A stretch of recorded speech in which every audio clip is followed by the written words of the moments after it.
Assalamu alaikum and welcome to day 5 of our Ramadan series, How to Read Quran. Today will be my most favorite episode to date because today I will introduce to you a concept which completely changed my reading of Quran. It happened in 2001, so 16 years ago. And on that day, I went to Westbourne Grove. There still is a bookshop there called Al-Saqi Bookshop. And I was planning to buy a book by Kamal Salibi. I think it was The Secrets of the Bible People. I was into biblical archaeology at the time. And that book would have really shed some light on some theories which I was sort of thinking about at the time. But I actually did get that book. But on my way to the counter, I saw a book called Coherence in the Quran by Mustansir Mir. And I read the cover, and I was like, oh my God, this is very, very intriguing. Because it says that the arrangement of Quran was purposeful and it is instrumental in our understanding of Quran. So I took a chance that day and I left Secrets of the Bible People because it was a fairly expensive book and I did not have the money for this coherence in the Quran. And it was the best decision one of the best decisions I've ever made in my life.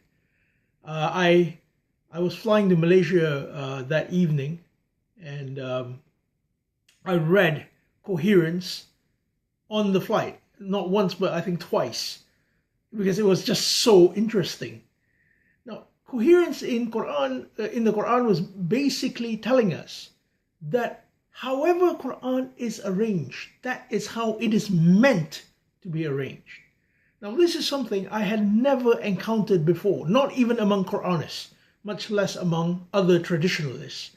In fact, when I was growing up, the idea that the arrangement of the Quran had anything to do with its message was alien to me.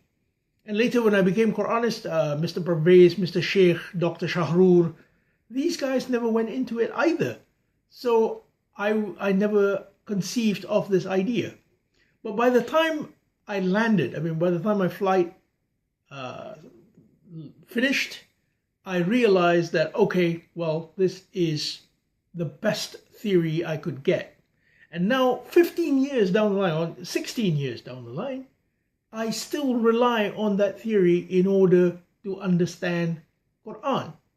Why? Why is that theory so important? Well, if you think about it, when you want to learn anything about Quran, you will learn it as a subjective opinion of that teacher. So let's say even if you open a dictionary and you find a particular word, that is an opinion. And that opinion may be right or may be wrong, but it is nevertheless a subjective opinion. Not so with the structure of Quran. The structure of Quran, let's think of a few things. Number one, between the Ahl al-Dhikr, the people who carry the Quran, the Sunnis, the Shiites, the Ahmadi, what have you, they do not differ on the structure of Quran. The Shiite will not come and tell you, oh no, the first chapter in the beginning is actually An-Naba, it's not Fatiha. That will never happen. They will tell you, oh, the Quran came down piecemeal, but they still have Quran as a book. They will tell you that At-Tawbah is a separate chapter than Al-Anfal. Chapter 9 is separate from chapter 8. But they will not recite the Basmalah before chapter 9. That's very conspicuous. Why? Because the Quran as it is was institutionalized by the Prophet himself. Only he could have made it so sacred that Muslims would never dare to tamper with it.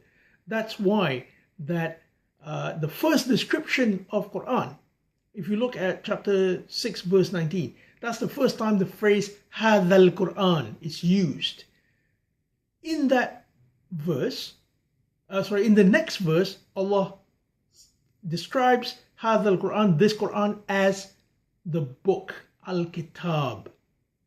And not only that, when the first time Quranun Mubin is used, the phrase Quranun Mubin, or Quran which is existent, it is everywhere, Allah also describes it as Al-Kitab, the book. That's chapter 15, verse 1.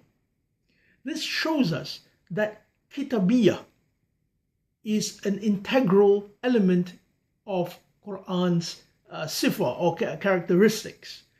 What does Kitabiyah mean? Well, in Arabic, if you say, for example, Kitab, you're talking about a book, something written. Something written is something in order, and it produces coherence. You see? And in fact, in Arabic, if you say Kitab al-Ain, it's talking about the eye, and most of the mechanism which makes the eye work. That's Kitab. So in the same way with calling the Quran a Kitab, it shows that the arrangement of Quran is instrumental. It produces the coherence. And when you take cognizance of this coherence, what will happen is your reading will jump. It will take a paradigm shift. So what I would like for you to do is to open the Quran and look through fresh eyes about this arrangement. Take, for example, Fatiha. Ask yourself, why is it right in front? Is there some special significance? Ask yourself about the first four surahs, the first surahs after Fatiha, Baqarah to Al-Maidah, chapter 2 to chapter 5. Ask yourself, why are they there? Is it thematically linked in some way? Ask yourself why chapter 6 is placed right after those four major chapters. You see, if you continue to ask these questions, Quran will open more and more of its depth to you. So that's the idea, basically. So this is the introduction to structure, and I hope in the next, possibly not tomorrow, but in the coming videos, in this How to Read Quran series, I will give you examples of structure for you to think about. And in doing so, hopefully you will have a much wider understanding of Quran. So many thanks for your viewership, and thanks for listening to my personal narrative a little bit there. And I hope to see you again tomorrow. Bye.